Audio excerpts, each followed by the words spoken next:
Okay. Oh my god, I just had a thought. Yeah. Marshmallow Golem. It's the Stay Puft Puft Man. Marshmallow Man. Yeah. Hello and welcome. I'm James. And I am Emme. And welcome back to the Bestiary Monster Manual A to Z. And our monster or monsters of this week, Emmy? It is the Golem. The Golem. Originally drawn from Jewish legend. It's kind of grown beyond that and it's kind of, taken different forms in different perceptions of what that word means. And they're made out of stuff. Yes, in the Monster Manual particularly, we have 4 kinds, and we're going to cover them all today. But generally speaking, these are all constructs. They are made. Yes, and that's probably their most important thing, is that they were made by a particular person for a singular purpose. Usually a powerful magic user. Generally speaking, yes. They are generally earth elementals that have been chained to a constructed form. They no longer at that point have any of the emotion of an earth elemental anymore. It's not like they remember being an earth elemental and want to get back to the plane of earth. It's not really a consideration that's being made by them. What becomes important at that point is whatever their creator told them to do, and they take it quite literally. And there's basic varyings of difficulty and difficulty of make and difficulty to fight.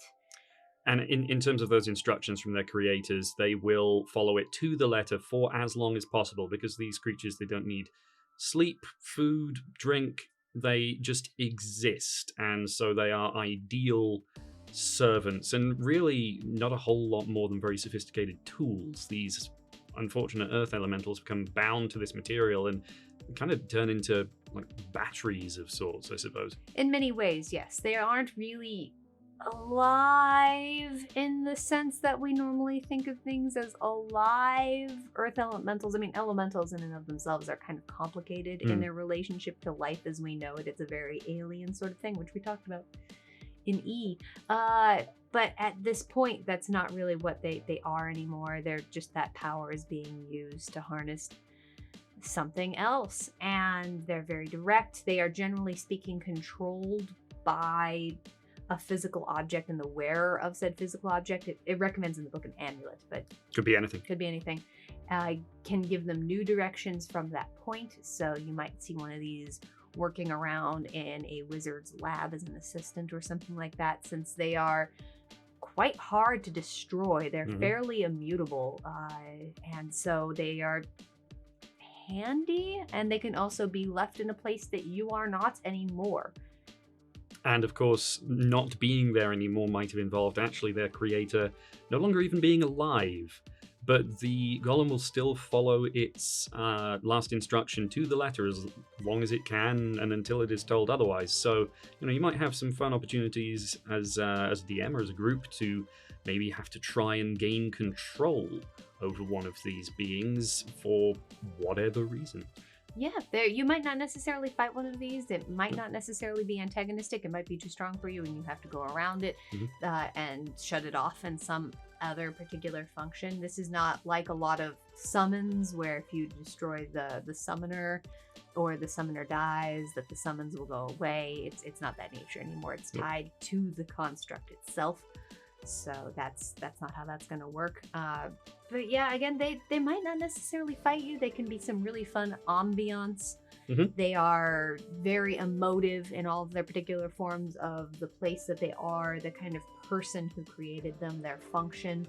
They might be there to help you, to hinder you. They might be in the background. You could be walking into a wizard's tower and seeing them many hundreds of years after the wizard's demise, just doing the same task that the wizard forgot to tell them to stop doing. Yeah, it just depends on what that last instruction was. It could be wash the dishes, and those dishes are going to end up being really damn clean. Yeah, forever and ever and ever. But yeah, the 4 main kinds presented in the Monster Manual are clay, flesh, iron, and stone. But really, you could have a golem made out of anything. We were joking that, hey, what if somebody decided to make a paper golem. And Could be funny. probably wouldn't be terribly useful. Not but- necessarily, but it could be useful for maybe some tasks. Yeah, maybe. And if it's not there necessarily to guard, maybe it's just there to do, I don't know, floaty things. I really don't know.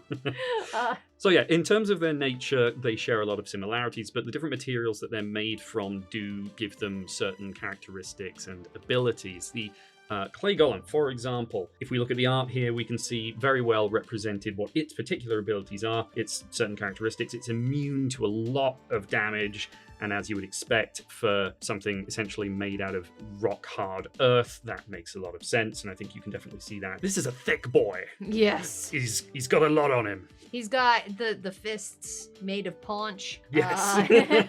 They have singular purpose. It's paunch. This one to me looks the most like the earth elemental from which it is made. There have a lot of similarities with the earth elemental art, except for it has a more humanoid form. This guy has a slam attack, has a haste. It can haste itself. It absorbs acid damage. It has almost all of the golems that we're going to be talking about in fact, all of them, I believe, have magic resistance. Their attacks are magical weapons, and they all have an immutable form. Yeah, so you can't be clever and just say, oh, I cast Mold Earth and rip the golem in half. Nope. Nope. They thought of that. You can't do that. Polymorph? Nope. Can't do it. But this particular guy, yeah, he's full of punch, and he's immune. I think a lot of them are immune to charmed, exhaustion, frightened. Anything that would get this thing to turn away from its task, it's not going to work. It's pretty singularly minded. Yeah. This particular one is a challenge rating 9, putting it in kind of at the middle of the pack. They aren't jokes. Even the flesh golem, which is the weakest of them, is still a challenge rating 5. It's the only one that's a medium because it was made from People parts. But also, the other thing about golems is, I mean, realistically, you could make them out of anything and change their size and shape to suit your needs. You could have a flesh golem made of different people parts. Or just lots and lots and lots and lots of people parts, so it's really big. Yep, you have lots of creepy options. This one is definitely the creepiest. I mean, looking at this art, yeah, it's pretty nasty. Probably of the least classic in terms of, you know, their original inspiration, because this is very clearly Frankenstein's monster. It's from the art to the way that it fights. The basis is pretty clear. I mean, in the book Frankenstein, the monster actually becomes fairly smart and articulate. This guy doesn't quite get that far. This one is a little bit more inspired by the movies, I feel like, where it's the arms out. Yeah. Stompy zombie. Even down to it having an aversion to fire and absorbing and healing from lightning damage. That one kills me. It's alive. That's what I think of pretty much every time. Both the clay and the flesh golem, as the lower 2-level golems, have a berserk ability, which is at some point, if they get down to a low enough health, they just start... They go nuts. They smashing. Basically just attack the nearest thing just until they die, basically. Yeah. They all also, I think it's very interesting, only speak the language of their creator. Yeah, but they can't speak. They can't speak, and they can only understand the language of their creator. So, I mean, which would obviously help, because if they can't understand any languages, how are they going to receive instructions? Yeah. But which also kind of sucks. Again, one of those things of, if maybe you're trying to give it instruction, it just doesn't understand you. Nope. Ugh. And this was he's just so nasty. He's just so nasty. And then moving on, we have the scariest of them. Definitely the biggest, punchiest, nastiest of them is the Iron Golem, because it's essentially a huge suit of armor robot thing that, you know, has been given quote-unquote life, sort of. This one's got a sword. If you look at this guy's sword here in the book. Because this is a size large, that sword's going to be about as big as you. Yeah, I love the glowing behind the eyes, too. Yeah, that's terrifying. It's really terrifying. And there's that idea of it standing against a wall, and then suddenly you do something, or you go into the area that you're not allowed to go to, and its eyes just light up and it just moves a little eerily fast, I think is probably my favorite way of imagining this. It's a challenge rating 16, that one, though. Yeah. So this is a particularly, I mean, if you look at it, hard to make, I'm assuming, just because it's the most complicated. It's made of the toughest stuff.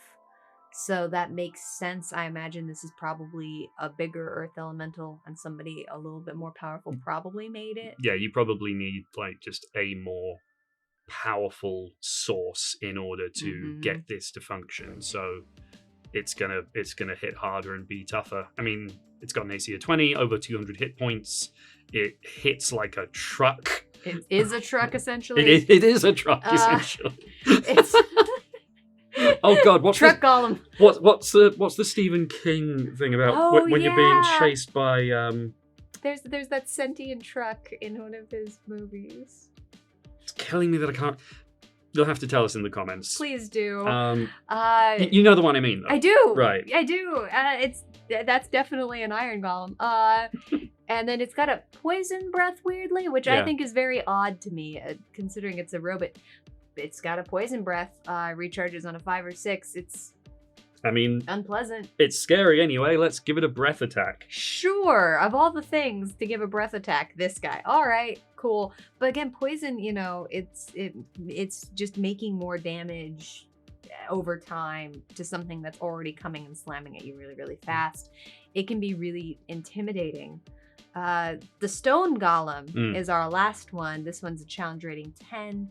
So again, we're seeing a variation of challenge ratings for various different parties and things like that. This one, but none of them are a pushover. No.